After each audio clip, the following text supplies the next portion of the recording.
Pessoal, mais uma vez, sejam muito bem-vindos ao podcast Você Pode Mais. Hoje o negócio vai ficar quente, né? Pelo tema que a gente vai trazer hoje, a gente vai falar sobre quais são as consequências do Donald Trump ter assumido a presidência e o que isso pode acarretar para o Brasil. Já tem acarretado, né? Brasil, a Colômbia também já está vendo um monte de coisas lá, que deportando um monte de gente. Brasil também trouxeram algumas pessoas também deportadas de lá para cá, enfim. O negócio tá esquentando e vai esquentar mais, né, Aline? Isso aí, boa noite, tudo bem? Hoje a gente, não sei se vocês perceberam, a gente trocou de lado, né? É verdade. Que é bom dar estímulos diferentes às vezes, vamos né? dirigir agora do lado direito. Juro pra você que na hora que eu olhei assim pro lado esquerdo, eu falei assim, meu Deus, que diferente. Sejam bem-vindos, a gente vai trazer muita notícia hoje, fique com a gente, Você Pode Mais. Exatamente. Sejam bem-vindos, pessoal, mais uma vez. Eu não estou muito satisfeito com essa mudança, pegou meu lado mais feio.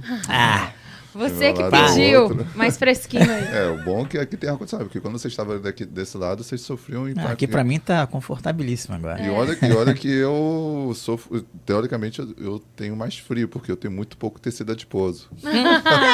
Magrinho. Ai. Vai, magrinho. Vamos lá, vamos começar com a nossa tradicional frase da semana. É melhor completar um objetivo do que começar vários e não terminar nenhum. Isso é verdade. A gente pode fazer uma analogia em muitas coisas nisso daí. Na gestão de empresa, ou gestão empresarial, gestão de processos, gestão de projetos como um todo. Na verdade, a gente fala isso dentro da gestão de projetos, mas é uma técnica, uma teoria, né? A gente chama de multitarefa nociva. O que é a multitarefa nociva? É você fazer muitas coisas e, ao mesmo tempo, geralmente não fazer nada. Ou alongar muito tempo. Porque o que acontece? Acho que aquele desafio, a gente falou isso. Fez esse desafio, sim, lembrei disso também. Aquele desafio do projeto, né? Aquele desafio conta exatamente essa frase, né? Uhum. O fato de você fazer muitas coisas ao mesmo tempo e não concluir, você acaba alongando as atividades. E não quer dizer que você está sendo eficiente também, né? Não está sendo, né? Vitor, de acordo com a metodologia DISC, né, de perfil comportamental, os executores, que são o D, né, o dominante, e o I, os influentes comunicadores, têm facilidade de começar tarefas, mas muitas vezes tem muita iniciativa e pouca acabativa. Eu ia falar terminativa. Acabativa. Já os estáveis, que são os planejadores, e os analíticos, né, que são os conformes, têm mais facilidade de finalizar tarefas. Eles, às vezes, demoram mais a começar a fazer algo. O planejador, né, por necessidade de se planejar, e o analítico, porque ele é muito perfeccionista. Mas quando eles começam, eles terminam e entregam com excelência. Já, né, meu perfil influente e os executores, tem certeza que você é um executor, você deve ser executor analista DC, né? Você pela impulsividade e velocidade, a gente pelo otimismo, acha sempre que vai dar conta de entregar. Mas aí, muitas vezes, perde o foco e não finaliza os projetos, perfis que têm que ser acompanhados de perto pela liderança, porque tem isso. Às vezes começa muita coisa e não termina. Muito bom. Às vezes é uma falta de informação e não uma patologia, né? Porque pode ser considerado até um TDAH aí no meio, porque faz muita coisa e protela também, deixa ir com a barriga, vamos dizer assim. E quando na realidade, às vezes, é uma falta de informação. Isso aconteceu comigo no começo, né? Quando eu comecei a estudar gestão de projetos, ser mais eficiente nas minhas entregas, eu percebi o quanto isso era importante. Dentro da teoria das restrições, na corrente crítica de Hélio Goldratt, ele fala muito sobre isso, né? De a gente ter uma visão holística de tudo. Então a gente olha por cima e fala, terminando isso daqui, eu posso focar nisso daqui. Então eu foco aqui, termino isso aqui bem feito e vou para outra. Tem uma cultura oriental também, né? Já trouxemos isso aqui também no podcast. Exatamente. Eu lembro de um episódio que aconteceu comigo num projeto que eu estava fazendo de parada de produção. Vou contar isso aqui rapidinho. Hoje a gente está com tempo, que a gente tem... E fazer isso, Vitinho, faltou botar o nosso... Cronômetro. O nosso caguete ali, ó. Senão a gente vai embora. Tem um episódio, Aline, muito, muito legal que aconteceu comigo a bordo, num projeto de parada de produção de uma plataforma. Numa parada, a gente tem diversas disciplinas acontecendo ao mesmo tempo. Né? elétrica, instrumentação, mecânica, reparos, instalação de novas coisas, tudo acontecendo ao mesmo tempo. Então a gente contrata muitas empresas diferentes de perfil diferente. E a gente como gestor, tem que administrar tudo com igual eficiência e num caso especial que é a bordo, com a melhor forma possível, porque a gente pode errar em quase nada. E aí, eu contratei uma empresa na parte de elétrica, que ia fazer a manutenção dos painéis elétricos, era mais uma manutenção preventiva e preditiva do que uma manutenção de correção. Fazia parte do plano, teve que fazer aquilo ali e só podia fazer em parado, porque ia parar todo o painel elétrico da plataforma e a plataforma ia ficar em blackout. A gente contrata todo mundo, contrata a empresa de São Paulo, tudo certinho, foi o melhor preço, uma boa referência e tudo mais. Quando os profissionais começaram a chegar, a gente já sabia que era uma empresa, tinha fundamentos japoneses, porque o nome das pessoas, quase todos, tinha alguma referência ao Japão. Até aí tudo bem. Quando o pessoal começa a chegar a bordo, era um monte de japonesinho, mas tinha o dobro ou o triplo da minha idade. Tudo velhinho, andando devagarinho, assim, eu olhava assim e falei, meu Deus do céu, como vai ser isso? Como que vai ser esse pessoal? Não vai ter essa dinâmica. Porque quem já trabalhou em parte de produção sabe que é pauleiro o tempo todo, 24 horas sem parar, ao limite extremo, estresse o tempo todo. Eu falei, cara, esse pessoal eles não estão habituados a isso, não. Quando eu começar a dar as primeiras cobranças, eles vão arregar, que não sei o que lá. E aí, o que aconteceu? Ao longo das atividades, o meu planejamento andando, eu reparava que as atividades deles ficavam atrasadas sempre. Aí eu falei, putz, é justamente o que eu esperava que acontecesse. O pessoal está achando que parar de produção pode ser igual fazer no dia a dia. Aí eu comecei lá no painel, lá na sala de elétrica. Aí eu chegava lá e chamava o supervisor. Cara, vocês estão atrasados. Ele não está não, Vitor. Vai concluir tudo dentro do prazo ou antes. Eu falei, não é possível, cara. Vocês estão muito atrasados. Vocês já tinham que ter concluído esse painel aqui. Não, a gente está fazendo esse, aquele. Eu falei, não, cara. Aí eu comecei a tentar usar a técnica, né? Fazer muito, vai dar errado, não sei o quê. Moral da história. Do nada, eles concluíram tudo. Eu falei, o que aconteceu aqui? Aí eu fui lá, eu chamei os caras, falei, não, vocês fizeram tudo? Fizemos. Vocês fizeram essa lista toda de atividades? Fizemos até mais um pouco, fizemos isso aqui que a gente viu que estava precisando também. Eu falei, não é possível, me mostra o que fizeram. E fizemos, tá aqui, mostrou, abriu as gavetas, mostrava para mim. Aí eu sentei para conversar, para entender. E aí veio a grande explicação. Vitor, a gente demora um pouco mais, mas faz bem feito para fazer de uma vez só. Planeja, né? A gente não faz duas vezes, a gente não volta para fazer. A gente tem uma linha de raciocínio, faz uma vez e faz uma vez só, que é a cultura oriental, a cultura japonesa de fazer as coisas. A Toyota inventou isso aí também. Então, faz uma vez só para fazer... faz bem feito para fazer uma vez só. Legal. Muito show. Vamos lá. Algumas datas que a gente pediu para acompanhar durante a semana. Né? Dia 24/1 saiu o índice de gerente de compras ou PMI de janeiro dos Estados Unidos, da zona do euro e do Reino Unido, que foi 50,2. Esse foi o resultado em pontos do índice de gerente de compras do PMI da zona do euro em janeiro. O indicador mostrou uma ligeira melhora no setor industrial. E 50,9 foi o índice em pontos do Reino Unido em janeiro, com expansão moderada no setor de serviço e menor retração da indústria. Também saiu a decisão política do Japão, política monetária do Japão, onde o Banco do Japão elevou a taxa de juros para 0,5%. Olha, 0,5%, né? Que sonho. 0,5%. E o nosso 12,75% na reunião de janeiro, um aumento de 0,25 pontos percentuais. Essa foi a terceira alta, e a terceira chegou a 0,5. A gente aumenta, cada vez que a gente aumenta meio ponto percentual. Essa foi a terceira alta desde que o país saltou de juros negativos em março do ano passado. Agora as taxas estão no maior nível em 17 anos. 0,5%. 0,5%. E assim, eles de fato viveram quase a vida toda. Acho que muito provavelmente muitos japoneses não sabem o que é ter juros real. Os juros deles eram negativos. Ou seja, se você botasse o seu dinheiro num fundo de renda fixa, você perderia dinheiro. Rapaz. Porque ele ia depreciar. Você não tem juros, assim, você tem que fazer de outras formas, né? Mercado, investimentos e tal, para poder fazer seu dinheiro aumentar. Porque dinheiro parado lá, literalmente... perder dinheiro. Perder dinheiro. Aqui no Brasil, se você botar um dinheiro no fundo de renda fixa hoje, ele vai te dar minimamente 12,75%. Se você descontar a inflação, vai deixar em um juros real em torno de 8,5%. Entre as razões apontadas por Kazuo Ueda, presidente da autoridade monetária, para o aperto dos juros está o forte crescimento dos salários. Isso é uma condição no mundo todo, né? Que tende a aumentar o consumo e pressionar a inflação. Também saiu a prévia de inflação do IPCA, ou IPCA 15 de janeiro do Brasil. Janeiro teve um mês de alívio para os preços para os brasileiros. Pelo menos é o que indica a prévia da inflação medida pelo IPCA 15. O indicador teve uma alta de 0,11%. Alguns especialistas acharam que veio um pouco acima, outros acharam que veio um pouco a mais, ficou meio confuso. Influenciada por uma queda do custo da energia elétrica. As contas de luz tiveram um desconto pontual neste mês em razão do bônus de Itaipu. Isso acontece quase todo ano. A conta que cobra os custos de energia da usina tem ficado no positivo. E essa diferença foi distribuída de forma de crédito na fatura dos consumidores.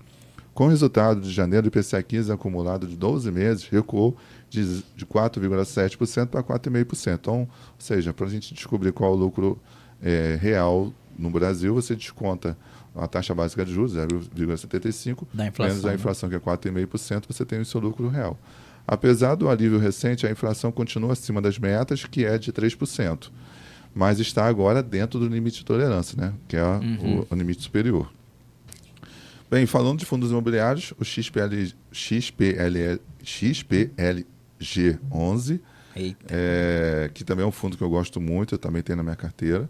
A gestora anunciou que o fundo imobiliário Nelo vendeu um galpão do condomínio logístico industrial Cone Multimodal, em Pernambuco, por 313 milhões, sendo que 125 milhões pagos inicialmente e o restante em 39 parcelas mensais. Com o resultado, a operação gerará um ganho capital de aproximadamente 120 milhões para o fundo imobiliário Nelo. O Gari 11 anunciou que alguns de seus ativos imobiliários, 4 imóveis logísticos, foram reavaliados pela Colliers. E o resultado é uma valorização de 5,22%. E para finalizar, o XPML11, que também é um fundo que eu gosto, o fundo concluiu a aquisição de 9,9% do Plaza Sul Shopping em São Paulo, 20% do Carioca Shopping no Rio e 10% do Shopping Tijuca também no Rio, pelo valor de 396 milhões de reais. Com o resultado da transação, a gestora estima um impacto financeiro positivo de 30 milhões no primeiro ano da operação, equivalente a 0,53 centavos de reais por cota. Bom rendimento, tá bom, né, não pessoal? tá ruim, não. Tá ótimo. Bem, vamos começar a terça-feira com o que foi mais importante aí na semana passada, né? Que mais movimentou o noticiário. O primeiro dia de Donald Trump foi bem agitado. O negócio ficou quente. Isso no primeiro dia, tá? O cara já primeiro dia já chegou mostrando para que ele queria. Chutando a porta. Já chegou mostrando para que veio. Com o tradicional juramento, Donald Trump tomou oficialmente posse como o 47º presidente dos Estados Unidos. Tá aí uma pergunta. Eles consideram mais um 47º ou como ele já foi presidente? Não, é mais um. É mais um. Independente de ter sido presidente ou não, eles vão contando... A quantidade de presidente independente de forma linear. Isso mandatos, aí. Né? É por mandatos, exato. Porque, na verdade, ele foi reeleito. Já foi antes, né? Exato. Em seguida, ele fez um discurso de 30 minutos falando que o declínio da América chegou ao fim. Uau! E trazendo outros pontos de sua agenda Make America Great Again. Make America Great Again. Vamos aos 5 principais pontos. Vamos lá. Fala você o primeiro. Emergência na fronteira. Esse aí o bicho pegou essa semana, hein? Indicou que vai fechar o cerco na fronteira sul do país e prometeu expulsar todos que entrarem ilegalmente no país. Todos. Isso aí. Deu o que falar essa notícia, né? Deu. Tá certo, errado? A forma como se faz... A forma conta muito. Pois é. 2. Economia e protecionismo. Anunciou planos para taxar outros países e encerrar incentivos a veículos elétricos, afirmando que a América voltará a ser um país industrial e energeticamente independente. Vamos segurar, vamos abrir um asterisco aqui para esse aqui, deixar para o final, que você quer muito falar sobre o Donald Trump, né? Quero. E isso daqui vai movimentar o mundo, essa política de protecionismo dele. E pode ser até um tiro no pé. Então a gente pode desmiuçar um pouquinho mais isso no final, se sobrar um tempinho para gente. Falamos um pouquinho sobre isso na semana passada, né? Vamos, e aí o Rogério pediu ao longo da semana toda para que a gente falasse mais sobre isso. Né? 3. Política de gênero. Afirmou que os Estados Unidos serão uma nação com 2 gêneros, masculino e feminino. Isso aí, ele está sendo bem taxativo em cima disso aí.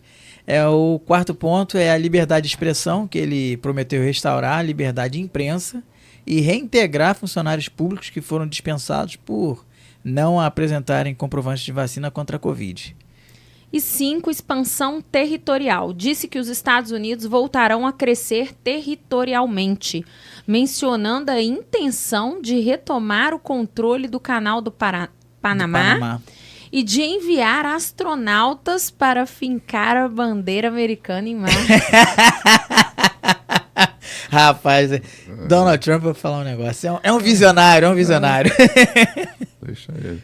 Em um tom otimista, Trump afirmou que é o início da era de ouro para o país e ele reivindicou a influência do cessar-fogo entre Israel e Hamas, acusou o Panamá de violar o Tratado do Canal e confirmou a intenção de renomear o Golfo do México para Golfo da América, o que fez a Hillary cair na gargalhada. Tem um vídeo dela rindo quando ele fala isso.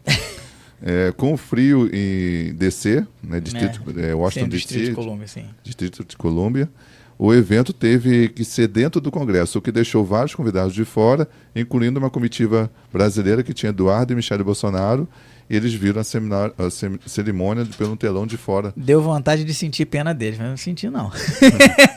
Não, o curioso é que uma parte da mídia disse Eduardo Bolsonaro e Michele Bolsonaro erraram o local e não participaram. Foi justamente pelo fato, porque tiveram que transferir para dentro do Congresso e não tinha espaço para todo mundo. Aí eles foram divididos, porque estava muito frio realmente, e os próprios repórteres lá de fora estavam desesperados, porque não estavam dando conta do frio. Deixaram os brasileiros lá passando frio. Enquanto isso, personalidades como o Elon Musk, o Zuckerberg, né, aquela grande galera lá, do dono da Google, dono da Alphabet, enfim. Essa galera entrou, né? Todos estavam presentes, claro, vai deixar do lado de fora? Não pode, pô. Tinha quase 50% do PIB mundial tava lá. E dentro tinha o Bernard Arnault, que é proprietário das marcas Zara e tudo mais, além de grande influência, como Logan e Jake Paul também estavam lá. Jeff Bezos também, né? Jeff Bezos. Do discurso para a canetada. Vamos com as canetadas agora.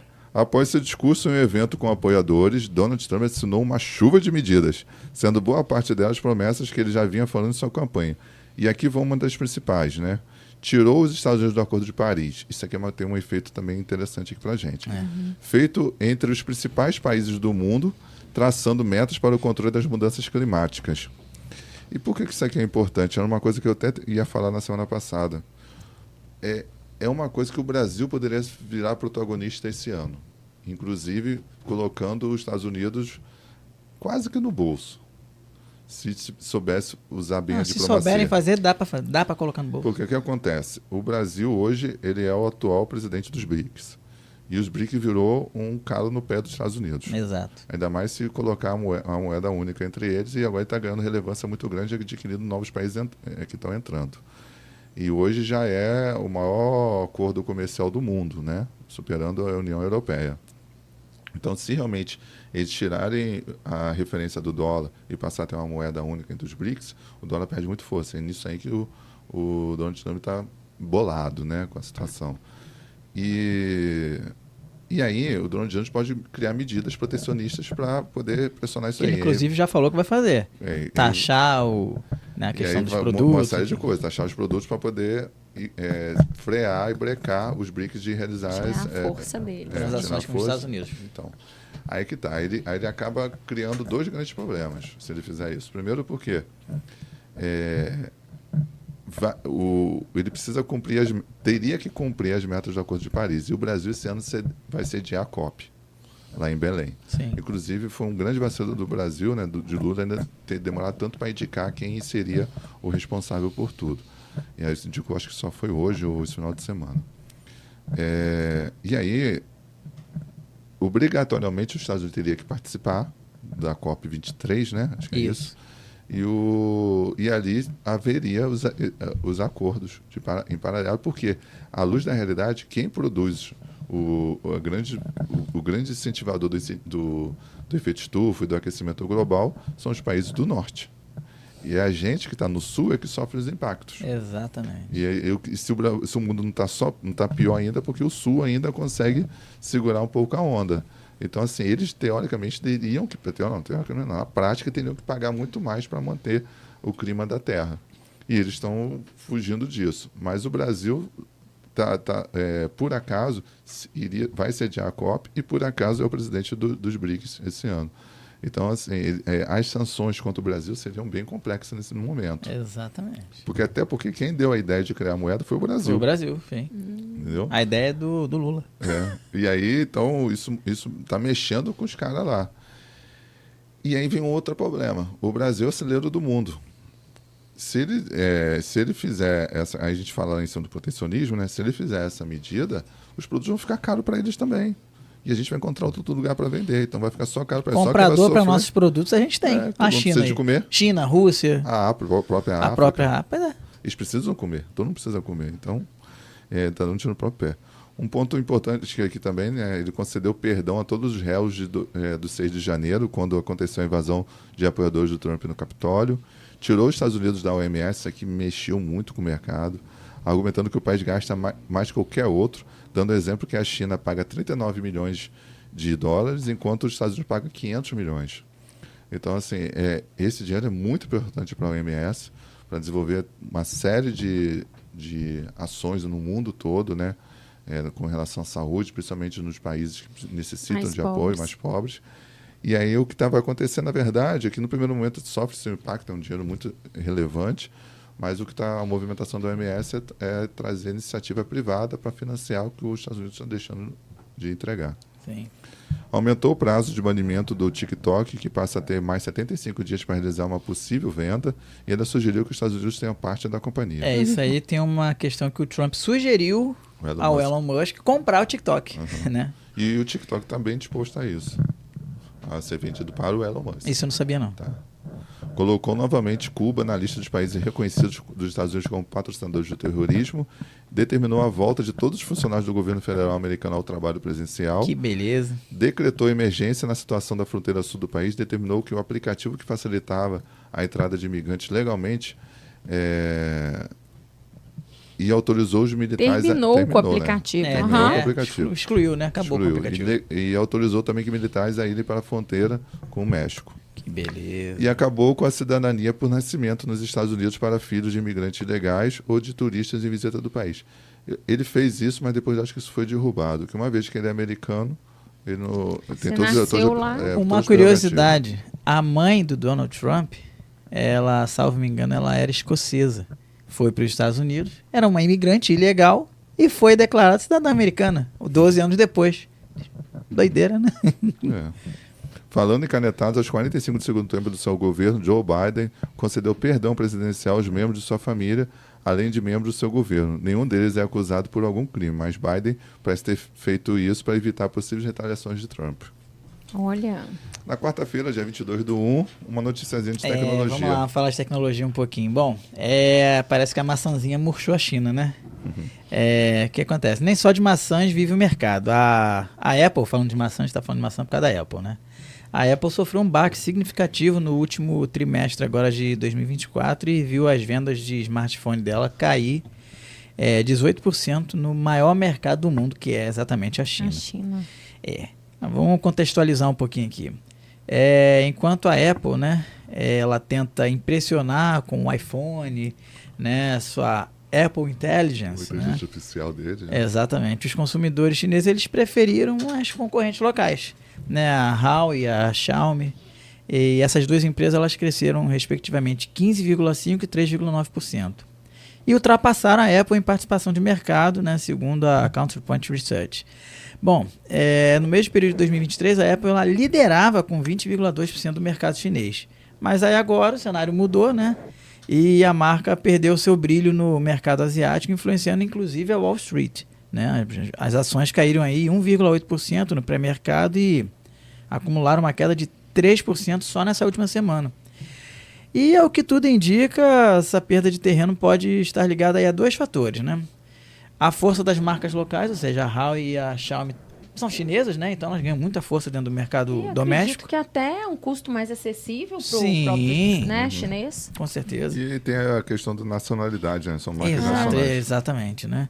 E também a menor empolgação com os últimos lançamentos da Apple, que vamos falar aqui, pô, a Apple é mais do mesmo, né, cara? O iPhone 13, 14, 15, o 16, pô, tudo igual, não muda nada. Pouca diferença, que muita né? gente ainda tem o 15, né? Sei lá, qual é o que saiu agora foi o 16, o 15 foi o penúltimo, Então, assim, tem gente que tem o 10 e tá até hoje. Ué, o meu é o 13 ainda. 13, então. Esse aqui é o 13. O Samsung não. Não sei o que dá na Samsung, que passa uns 2 anos, começa a dar ruim se você não trocar. A Apple não tem esse problema. Bom, e aí a combinação tem sido um desafio aí para Tim Cook, especialmente em um mercado onde o status e a inovação andam lado a lado, né? Vamos abrir o panorama aqui. Em 2024, os fabricantes chineses representaram 56% das remessas globais de smartphones e as vendas anuais atingiram aí 285 milhões de unidades. Esse número tem um impacto direto na competição e a perda de espaço da Apple para as marcas locais. E isso reverbera não só na China, mas também no seu desempenho global. Bom, então podemos ver aí que a Apple está perdendo espaço, né? É isso aí. Bem, trouxe uma notícia aqui que saiu na quinta-feira. Você tem aluguel? Você recebe aluguel de algum lugar? Você Não. recebe aluguel de algum lugar? Então, hoje, vendo o mercado imobiliário, a gente tem uma percepção que os aluguéis estão ficando cada vez mais caros. É o que eu ouço de um monte de gente. E sim, está mais fácil alugar do que vender. E está muita gente preferindo alugar do que vender porque a venda está difícil, às vezes não está tão bom assim para vender, questão de valores, mas o aluguel está excelente. Então, quem é proprietário e tem aluguel está gostando, está nadando de braçada aí. Inclusive, usando aplicativos para alugar só diários. Tem alguns apps aí que facilitam. E aí a gente deixa essa mensagem aí para os nossos ouvintes aí, se tem notado isso na sua cidade, exatamente. Se os aluguéis estão ficando mais caros mesmo, se alguém vive de aluguel e vivendo de aluguel notou que aumentou bastante, teve renegociação. Acho que vale a pena Vale. ouvintes. Inclusive, eu vou abrir um parênteses. Uma vez me fizeram a seguinte pergunta. Já, como é que fica mais viável alugar ou financiar um imóvel? A referência é a seguinte. Se o valor da prestação do financiamento ficar menor que o do aluguel, vale mais a pena você financiar. Olha. Se ficar igual ou maior, é melhor você alugar. Né? E assim, até que valor é interessante você alugar um imóvel? É basicamente o valor do imóvel entre 0,5% e 1%. Esse é o valor ideal do aluguel, pelo menos. Então, assim, se o aluguel está abaixo disso daí, tá ótimo. Sim. Porque quem está alugando está perdendo dinheiro. Exatamente. Né? E aí para financiar era ótimo. Então, nunca foi tão caro abrir as portas. Em 2024, o aluguel comercial disparou e a maior alta das últimas décadas. Ou melhor dizendo, da última década pelo menos. E aí o que explica isso é uma economia aquecida que está longe de desacelerar. Bem, o índice FIPZAP, que acompanha os preços das salas comerciais de até 200 metros quadrados, em grandes cidades brasileiras, registrou um aumento médio de 7,8% dos aluguéis em 2024. O maior desde 2013. Uau!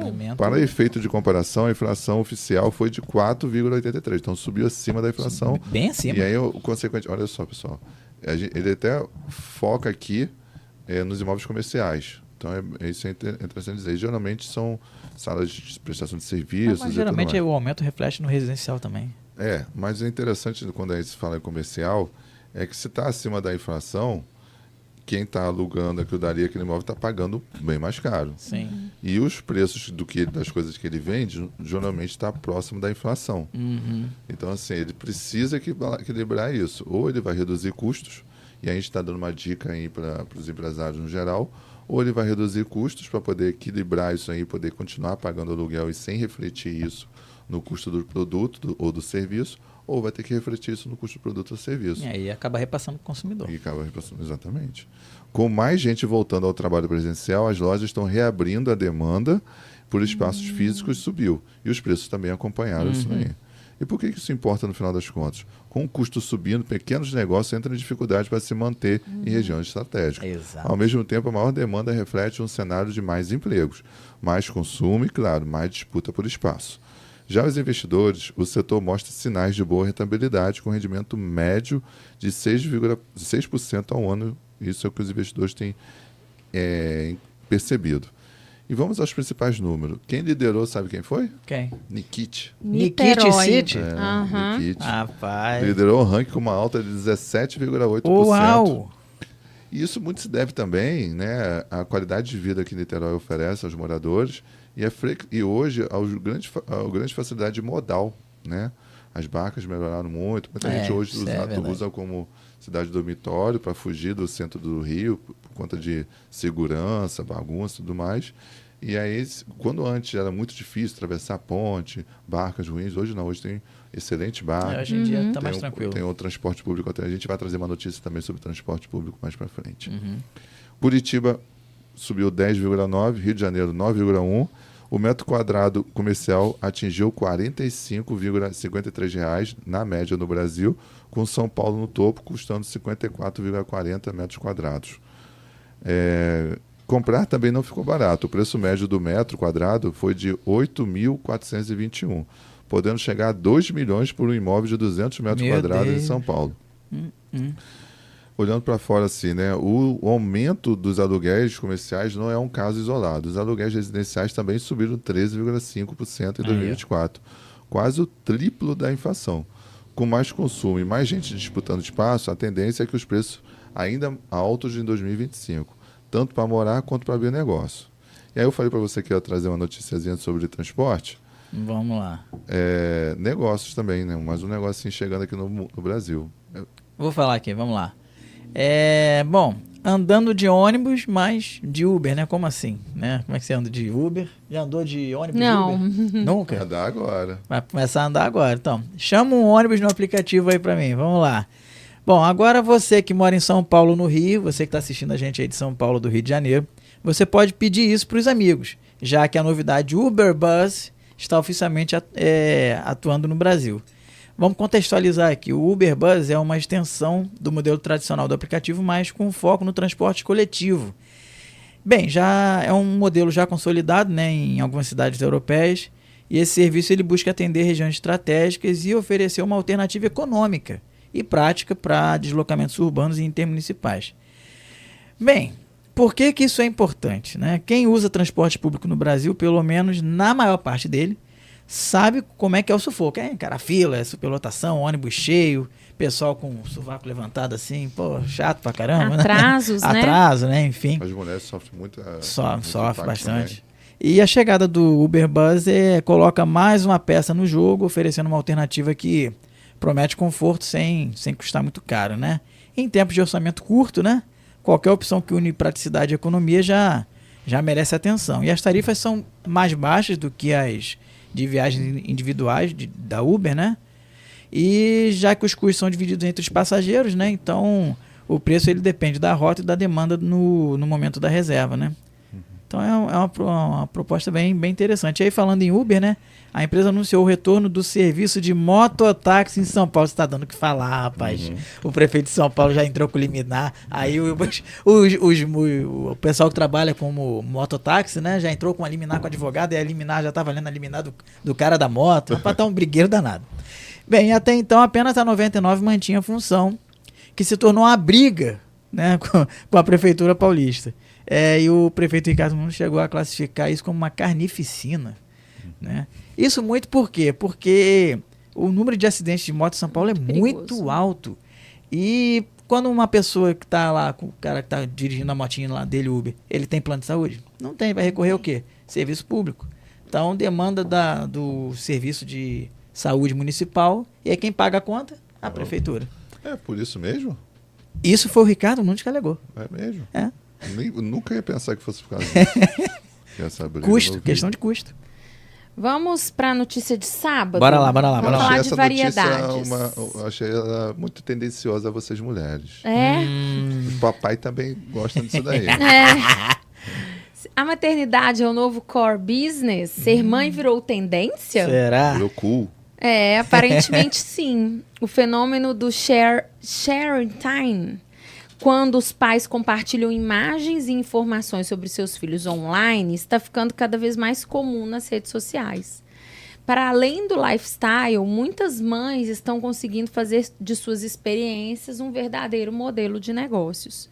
Para se ter uma ideia, o mercado de influenciadores infantis está movimentando mais de $1 bilhão pelo mundo. Aline, o curioso, assim, eu não ganho nenhum dinheiro com isso, né?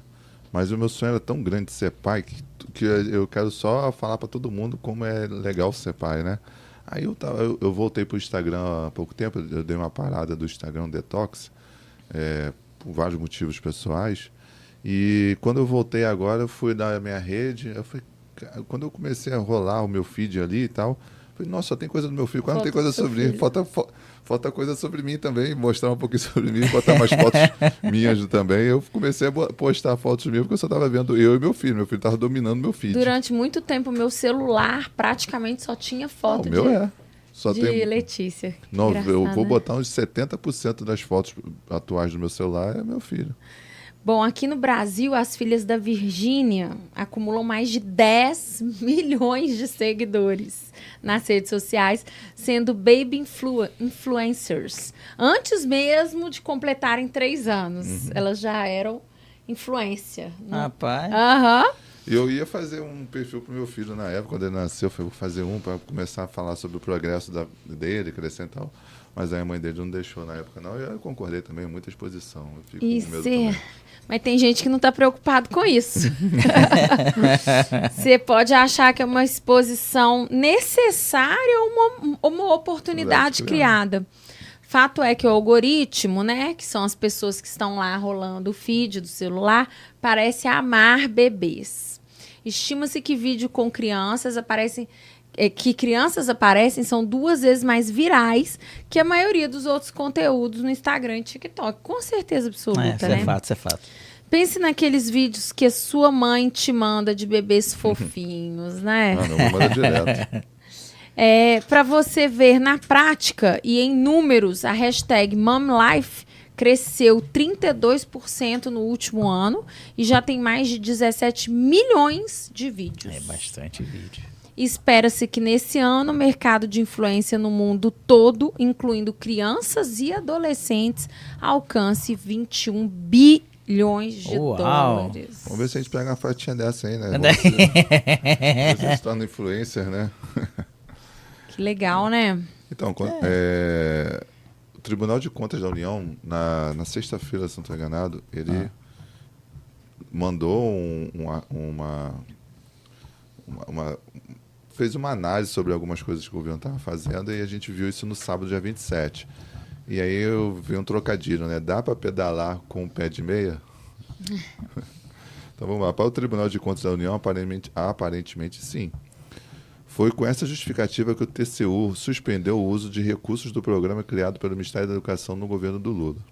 A decisão veio depois que o órgão identificou irregularidades na forma como os recursos eram repassados pelo FIPEM, o fundo privado que financia o programa.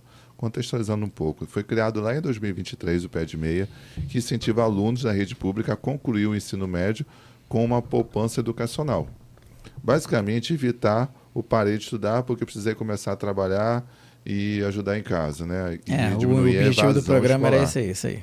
E assim diminui a evasão escolar, principalmente nessa idade aí do ensino fundamental e médio.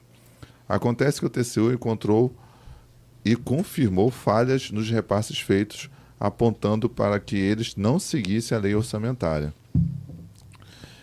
que define as regras relacionadas ao gasto do governo. O Ministério da Educação agora precisa alinhar o programa com as regras fiscais para liberar os repasses suspensos, que já são cerca de 6 bilhões de reais.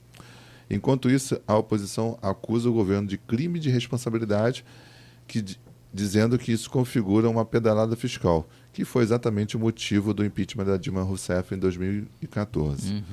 Parlamentares da oposição estão cogitando até um impeachment, colocando a suspensão do programa como um argumento. A decisão sobre o futuro do programa e o impacto político vai depender do Congresso e do próprio TCU. Olhando para fora, né, com o Pé de Meia suspenso, mais de 3,9 milhões de estudantes que seriam beneficiados ficam sem assistência prometida. Você tem noção de quanto que é o valor que seria disponibilizado para cada estudante no final do término do ensino médio? R$ 9.200. Não tá ruim não, né? Até eu pensei em voltar a estudar, pô. Tá ruim não. O problema é que hoje, se o critério for esse de repasse e de fraudes, acho que nenhum programa sobrevive, né? Pois é. Esses programas, todos eles sempre aparentam uma falha, né? Por melhor que seja a sua iniciativa, no final das contas, quando vê, tem alguma falhinha ali que comprometeu alguma parte, comprometeu uma grande parte, etc. Ainda hoje, na segunda-feira, a gente tem uma notícia que a gente acompanhou no final de semana, né? E aí a gente traz isso para vocês, que vai ser a deixa para você aí. Você quer deixa que eu comece a fazer o final? Bora, pode ser. Bora lá. Eu sei que você vai ficar no monólogo daqui a pouco. O que eu vou falar tá muito dentro disso aqui. Então, a gente viu as algemas do deportado. O que vocês acham? Se é normal ou é desrespeito? Gente, eu vou falar um negócio aqui baseado em dados, tá? No governo do Biden, nos 4 anos de governo dele, foram deportados aproximadamente 7.100 brasileiros. Da mesma forma, saíram de lá, dos Estados Unidos, algemados, entraram no aviãozinho lá, tal, vieram para o Brasil. E aí, quando entrou em território brasileiro durante o voo, qual foi a tratativa com os brasileiros deportados? Tiraram as algemas. Chegaram no Brasil, andando no aeroporto. Só que agora a tratativa foi totalmente diferente. Os caras entraram em território brasileiro, desceram do avião algemados. A Polícia Federal pediu aos agentes americanos que trouxeram os brasileiros para tirar as algemas. Os caras não quiseram. Isso é uma afronta, para mim, opinião minha. Isso é uma afronta à soberania nacional, cara. Mas é que tá.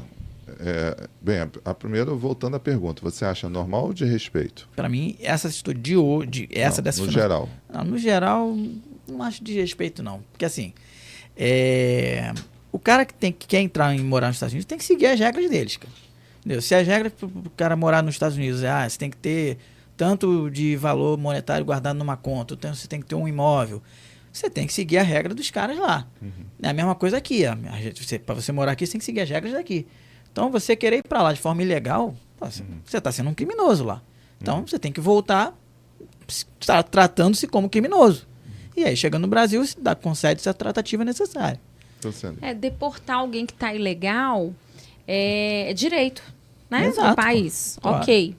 Lá, ele é um criminoso. Aqui, não. Agora, tratar da forma como, né, eles trataram... humilhar as pessoas. Às vezes você, fazendo um programa de turismo, você chega lá, você é humilhado, levado para uma sala, não te dão explicações. Isso eu acho muito errado. Isso é desrespeito, né? A gente deixa essa pergunta também para o pessoal que está nos ouvindo e nos vendo, né? O que você acha? Algema de deportados é normal ou de desrespeito? Bem, uma coisa que a gente pode relevar aí nessa situação específica que ganhou noticiário esse final de semana, que foi a questão do avião que parou lá em Manaus, você falou que quando entra em território brasileiro, as algemas são retiradas. Exato. Em que momento isso acontece? Durante o voo. Durante o voo? Durante o voo. Então, se bem que foi em Manaus, né? Ali entrou... Mas já era o Brasil, uai. Então, mas acontece que quando entrou no território brasileiro, acho que 2 minutos já está em Manaus. Não, beleza. Não interessa, Vitor. Tá sobrevoando o Brasil, já entrou em território... Já tá dentro do solo nacional. Acontece que eles estavam de algemas já com o avião aterrissado também, né? Exato. Então aí, de fato, é uma afronta à soberania, principalmente o fato de ter sido informado, tira e não cumprir. E não cumprir. Porque até mesmo os agentes deles já estão ilegais. Os agentes deles já estão ilegais aqui dentro. Eles não são agentes aqui, não. É agente lá. Exato. Então, eu achei que foi eu acho que nesse momento o Lewandowski, né, que ficou de frente disso tudo, ele agiu de forma muito correta e incisiva, né? Ele determinou, mandou tirar e tirou. Sim. Eu achei que nesse ponto foi bem acertado. Então, chegou no Brasil um voo com 88 brasileiros deportados, 88 apenas. 88, só 88. Esse número é muito importante de confiar, porque você vai falar muito sobre isso na frente. Sim. Pelo governo americano, que deu o que falar na mídia brasileira. O avião com deportados chegou em Minas Gerais no sábado e precisou fazer uma parada em Manaus antes, por problemas técnicos. Nessa parada, a PF descobriu que os deportados estavam sendo trazidos algemados, o que foi suficiente para virar um debate político. Um lado argumentou que os deportados são trazidos algemados ao país desde os anos 80, que existe um acordo em 2017 para diminuir o tempo que os imigrantes ilegais ficavam presos nos Estados Unidos. Já o outro lado disse que o uso de algemas fere os direitos humanos e que as condições do acordo não estavam sendo respeitadas, colocando os deportados em uma situação degradante. A gente trouxe a notícia, acho que bem lá no meio do ano passado, logo nos primeiros episódios, de uma situação que estava acontecendo em Guarulhos, né? Que havia um setor lá só de deportados. E o Brasil não algema, não coloca esse pessoal fica vagando dentro do aeroporto, dentro daquela área, mas são mantidos, né, os direitos humanos deles ali. Sim, só que eles ficam dentro do aeroporto. Dentro do aeroporto, não pode sair, mas não ficam algemados. Exato. Então o tratamento no Brasil é diferenciado. E nesse sentido é porque muitos gostam de passar por aqui para entrar ilegal em outro país. Exatamente. Porque o Brasil ele costuma tratar melhor esse pessoal. E essa questão aí da deportação não foi só no Brasil não, tá? Não. Na Colômbia, por exemplo, o presidente Petro que se negou a receber voos com deportados sendo maltratados. Em resposta, Trump havia anunciado que vai taxar em 25% todos os produtos colombianos que entrassem nos Estados Unidos. A solução para tudo é taxar. Vamos taxar. Outra taxagem. Tem que taxar de lá. Um taxar de lá agora também. Ele taxa outros países. Aqui a gente está taxando os próprios colegas. O próprio povo, né? O próprio povo. O que aumentaria 50% em uma semana. Poucas horas depois, o governo colombiano anunciou que concordou com os termos da Casa Branca e que vai voltar a receber os deportados. Você não é bem assim, não. Calma aí. Vamos voltar aqui atrás. Igual aconteceu também essa semana, né? Na semana passada eu até ia trazer essa notícia, mas achei que não ia dar tempo. O governo tinha anunciado, mas não tem nada a ver uma notícia com a outra, né? Mas é sobre voltar atrás, né? O governo tinha anunciado que ia aumentar o prazo de validade dos produtos, dos alimentos. Vocês viram isso? Não. Nos Estados Unidos, em muitos países no mundo, você não tem prazo de validade de um produto. Ele não diz assim, válido até. A maioria dos países do mundo diz, melhor consumir até. Não sabia disso. E aí você fica ainda muitos meses ainda podendo consumir aquele produto, o que aumenta a concorrência e tudo mais, diminui o preço do produto, porque fica mais tempo na prateleira. E aí o Brasil estava tentando adotar a mesma medida. E aí teve começou uma comoção aí, não sei como e por quê. No final das contas ele voltou atrás e não vai mais fazer essa mudança. Pena. Tanta coisa que passa na validade que ainda tá boa, poxa. Tá boa. Eu sou meio pão duro, né? Primeiro que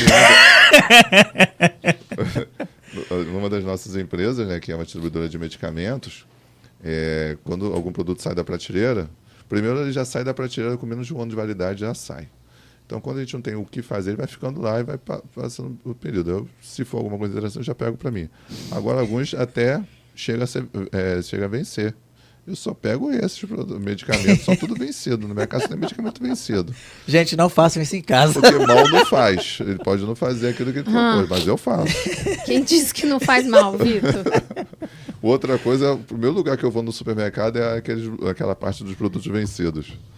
Próximos ao vencimento. Próximos a vencer. Para ver se tem uma boa, isso eu faço também, isso é bom. Meu marido é técnico de segurança, né? Aí assim, venceu hoje, amanhã ele fala, não pode correr. Eu falo, ih, eu também tenho disso, não, eu como. Não pode, tá vencido. Venceu tem 2 dias. Eu falo, tá bom, garoto, para de doideira. E aí eu vou no mercado, já vejo aquela parte, porque às vezes, por mais que esteja próximo de vencer, não está tão bom assim de comprar. A diferença é muito pequena, é melhor comprar porque tem mais tempo. E também eu foco naqueles que eu sei que eu vou consumir rápido. Como eu moro sozinho, ou o produto eu consumo muito rápido, né? São produtos que eu consumo o tempo todo, tipo pão, queijo, acaba de 3 em 4 dias, tem que comprar. Ou então estraga. Porque eu compro uma coisinha melhor para usar quando tiver visita e tal, já era, estraga. Eu não posso comprar muita coisa. Então, essa atitude lá na questão da Colômbia, né, é uma das várias que Trump garantiu que tomaria em relação à imigração ilegal. Imigração ilegal, né? Imigração ilegal. O que começaram a ser realizadas com apenas uma semana de governo, sendo apoiados por 47% dos americanos. Trump declarou uma emergência nacional na fronteira do México e reativando a construção do muro entre os 2 países, que foi negada por ser considerada inconstitucional. E introduzir até mesmo boias anti-imigrantes nas fronteiras. Rapaz! Ele vai de tudo quanto é lado, né? Estima-se que cerca de 11 milhões de imigrantes ilegais residam nos Estados Unidos. atualmente. E dessas, cerca de 130 mil são brasileiros. Gente, tem muito brasileiro, tem muito brasileiro lá fora. Ilegal, né? Ilegal. E assim, para terminar aqui, para a gente acompanhar para a semana que vem, no dia 29/1, decisão de política monetária dos Estados Unidos, também decisão de política monetária no Brasil. Dia 30/1 tem o PIB do quarto trimestre dos Estados Unidos e também o PIB do quarto trimestre da zona do euro e também decisão política monetária da zona do euro. Rapaz, tem um monte de coisa aí. E no dia 31, na verdade é quase uma super quarta, né? Dia 31/1, índice de preço ao gasto ao consumidor, que é o PCE de dezembro dos Estados Unidos, e dia 31/1 também a PNAD de dezembro do Brasil. E aí termina o para acompanhar e tem a nossa frasezinha do final aqui. Só antes da gente finalizar o podcast, tem uma perguntinha aqui de um espectador aqui que eu gostaria de ler, que é interessante. Tá. Dizem que o presente é chamado assim porque é um presente. Aproveite cada momento como se estivesse desdobrando um. Verdade. É um presente. Presente divino, inclusive. Verdade. Bom, a pergunta de um espectador assíduo do nosso podcast, Luiz Canda. Valeu, Luiz Canda, obrigado pela pergunta. Ele falou semana passada? Foi ele também. Ele assiste o nosso podcast toda semana. Ele é o seguinte, ele perguntou... Ele veio com umas perguntas de que às vezes é difícil responder. Tem a ver com petróleo. Tuari, ele perguntou o seguinte, o que vocês acham do óleo achado na Guiana? Acham que isso pode ser uma carta na manga do governo Lula 3 nas políticas internacionais em relação ao barril do petróleo? Nossa. Eu acho que ele está também perguntando por conta da questão dos Estados Unidos. Então, a gente tem lá já hoje muitas empresas americanas e francesas explorando aquela região, né? Principalmente americanas. Nossa, fazer essa referência, né? Cruzada entre... Foi uma pergunta inteligente. Entre o Brasil e tudo mais. O que foi achado lá na Guiana é muito grande, de fato mas não mexe com o preço do barril no mundo. Realmente o que mexe no preço do barril do mundo é o PEP. Sim.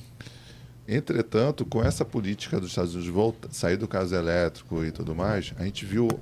interessante esse dado aí também. A gente viu pela primeira vez na história a China diminuir a importação de petróleo. Aconteceu agora no ano passado. Isso se deve muito ao fato de estar investindo muito fortemente nos veículos elétricos. Sim. Então, realmente, a China, por exemplo, diminuiu sua quantidade. Mas o mundo ainda precisa de muito gás e ainda precisa de muito petróleo. E com essa política dos Estados Unidos de voltar a demandar a necessidade de mais petróleo, os Estados Unidos é um dos maiores produtores de petróleo do mundo. Mas eles não são autossuficientes. Poderiam ser. Poderiam, eles mas não são porque não querem. Porque não precisa. Eles compram barato, né? E dentro da condição deles está bom. Era igual o Brasil com a questão do gás. O Brasil, até a primeira crise do gás com a Bolívia, lá no primeiro mandato do Lula, não foi? Sim. O Brasil queimava gás. Não tinha essa política de sustentabilidade e tudo mais. O gás era considerado um produto de segunda categoria porque a gente comprava e importava muito barato da Bolívia através do Gasbol, né? Sim. E aí uma hora, acho que era Evo Morales que estava na época. Era. E aí ele foi e falou, não, vou fechar aqui a torneira, acabou. Ou então vocês aumentam esse valor. Aí o Lula, por que você vai fazer isso? Tem um acordo, a gente construiu tudo e tal, isso é um acordo, não importa. Ou faz, ou aumenta, ou fecha. A Lula, então tá bom. Vou criar o Plan Gás agora. Eu ia falar agora, Plan Gás. A gente vai ser autossuficiente em gás no Brasil. E não depender mais do meio externo. E foi, hoje a gente é autossuficiente. Hoje em dia o Brasil não precisa mais da Bolívia. Mas isso não aumentou, isso não fez diminuir o gás. Diminuir o gás. Muito sim. pelo contrário. Aumentou. Só aumentando. Antigamente a gente botava gás por centavo, no carro por centavos. Hoje já está chegando próximo do álcool aí da vida. Exatamente. Então, o fato de estar explorando cada vez mais, primeiro que vai demorar muito, né? Na Guiana falta muita infraestrutura para poder produzir todo aquele óleo que tem ali. Agora, o que você acha? O que será que ele quis dizer isso? Mas como que o Lula poderia interferir no preço do barril nesse meio? Não sei se eu acho que ele quis também chamar referência à margem equatorial, que é um potencial até maior do que o pré-sal. Tem muito óleo na margem equatorial. Mas isso tudo é achismo ainda. Não tem nada aprovado. Não tem reserva aprovada. Mas... Não tem nenhuma reserva aprovada, porque como acharam na Guiana E como ali... Porque, assim, qual é a característica de você ter petróleo no lugar? Precisa conter vários fatores para que aquele petróleo exista, né? Primeiro, a condição geológica do local. Tem que ter um grande platô. Então, a gente tem praticamente 4 ou 5 grandes platôs no mundo. A gente tem o Golfo do México, a gente tem o Mar do Norte, tem a África, tem um pedaço na África, mas não é tão grande assim. A gente tem a nossa bacia de Campos, aqui a região toda, e o da Argentina. Aí eu vou fazer um exemplo bem grosseiro aqui. Por que a gente produz tanto aqui no nosso platô, que pega ali do sul da Bahia, por aí, tem um pouquinho acima, que a gente sabe, não é aquela coisa grande, e vai até ali o norte de Santa Catarina, mais ou menos. Porque vem a terceira questão importante. Precisa que alguma coisa fique jogando detritos ali para formar hidrocarbonetos e tudo mais. Então, se você não teve como entrar bichinhos ali e morrer para transformar em hidrocarbonetos no futuro, vai ser só uma rocha ali sem nada. Então, as rochas foram se amontoando ao longo das eras do mundo, né? Era glacial, era fogo. A gente estaria saindo ainda da 5ª era do mundo, né? Entrando na 6ª. E aí a gente teve gelo, fogo, gelo, fogo, gelo. Fogo, gelo, fogo, gelo, fogo. A gente estaria entrando na era glacial, entre aspas, diferente do que está no Apocalipse, que acabaria em fogo, se fosse seguir a mesma condição.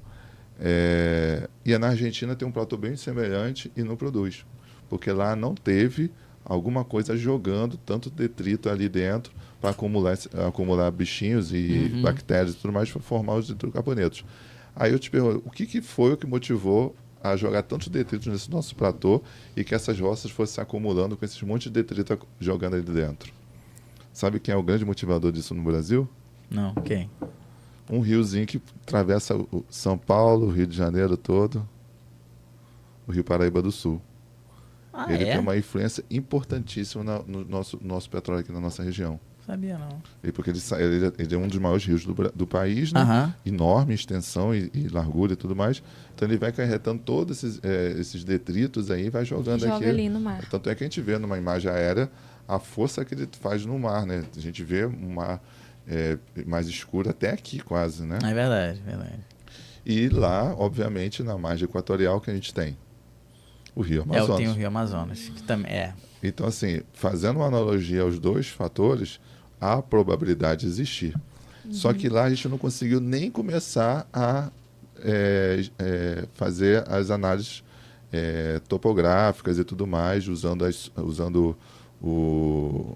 as simulações, né? Fazer a simulação do local. Sim. Porque o IBAMA nem permitiu ainda. Porque só o fato de você começar a dar aqueles tiros lá no mar para poder... Você tem que ter o licenciamento ambiental primeiro para poder fazer. Mas até isso eles não estão deixando fazer. O meu aqui de Macaé já está de mudança programada para Goiânia. Não, para Goiânia tem um monte. Eu conheço gente que está aqui. Tem o vizinho que já embarca na Guiana, fica 30 dias lá e 30 dias aqui. Tem um vizinho, um amigo que já faz isso, já estão lá. A questão que a gente está falando é a parte do Brasil, que tem toda a probabilidade de ter, uma vez que na Guiana tem, no Brasil também exatamente, tem. A extensão é a mesma. É mesmo, o Rio de Janeiro, né? O platô pode ser o mesmo, está próximo do México também. Então essa área toda ali teve essa influência de vários rios ali jogando por muitos anos. Mas eu ainda acho que pode não acarretar na mudança de preço no curto prazo. Eu acho que pode acarretar, sim, uma grande oferta de petróleo, alinhada a uma baixa demanda, uma vez que o carro elétrico ganhando força.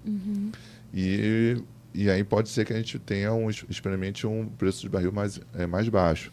Só que aí pode entrar o PEP aí no meio, fechando a torneira, fazendo os preços aumentarem de novo. A menos que esses países realmente produzam suficientemente para poder bater de frente com a OPEP. Mas o próprio Brasil é um membro da OPEP consultivo, né? Não é um membro efetivo, mas é um membro da OPEP. Então ele vai acabar tendo que fazer o que a OPEP mandar, vamos dizer assim. Bom, Luiz Canda, espero que a gente tenha respondido a sua pergunta. Tem um outro comentário aqui da Lorena Figueiredo, que ela disse aqui, muito bom, esclarecedor o tema de hoje, parabéns. Muito obrigado, Lorena.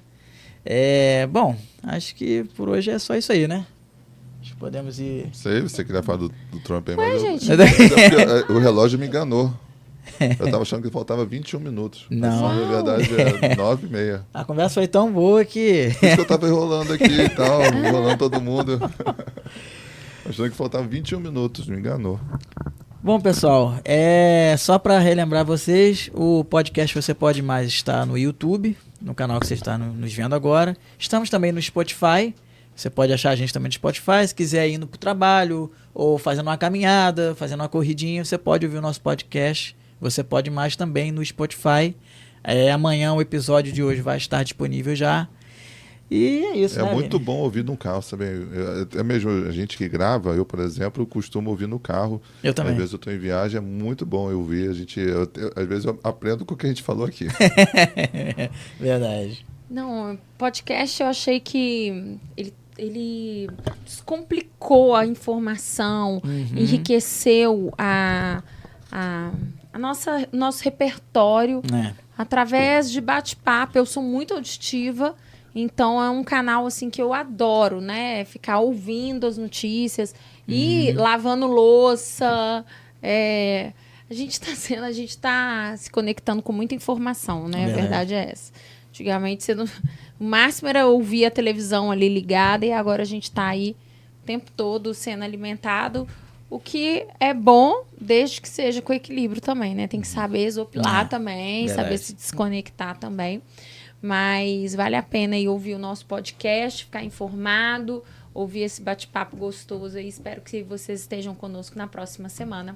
Um beijo. Tchau, tchau. Tchau, pessoal. Até a próxima semana. Valeu, com mais notícias e informações. Isso aí. Então, pessoal, até a próxima semana. Tchau, tchau.